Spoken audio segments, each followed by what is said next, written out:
আসসালামু আলাইকুম। এই রাস্তাটি হচ্ছে হাসপাতালের যাতায়াতের একটি ব্যস্ততম সড়ক। গত কয়েকদিন পূর্বে মুষলধারে যে বৃষ্টি হয়েছিল, সেই বৃষ্টিতে এই খুঁটিটি, বিদ্যুতের খুঁটিটি নদীর দিকে হেলে পড়েছিল, যেখানে জনসাধারণের জানমালের ক্ষয়ক্ষতি হওয়ার সম্ভাবনা হতে পারত। তো এ বিষয়ে আমাদের চরপদ্দর্শন উপজেলা নির্বাহী কর্মকর্তা মনিরা খাতুন তিনি যখন অবগত হয়েছেন, তিনি সংশ্লিষ্ট পল্লী বিদ্যুৎ কর্তৃপক্ষকে এ বিষয়ে নির্দেশনা প্রদান করেছেন, যাতে দ্রুত হাসপাতালের এই রোডের যেই বিদ্যুতের খুঁটিটি হেলে পড়েছিল হাই ভোল্টেজের, সেটি যাতে মেরামত করা হয়।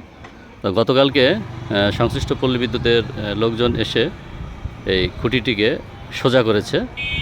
এজন্য চরপদ্দর্শনবাসী অনেক কৃতজ্ঞ যে তারা এই কাজটি করেছে। এই যে রাস্তার অপর দিকে দেখছেন যে একটি খুঁটি গাড়া হয়েছে এবং সেই খুঁটি দিয়ে এটাকে টানা দেওয়া হয়েছে।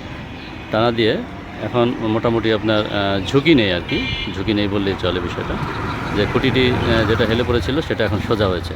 ধন্যবাদ সকলকে, এই কাজের সাথে যারা জড়িত ছিলেন, যারা এই বিষয়ে কথা বলেছেন, সকলকে অসংখ্য ধন্যবাদ।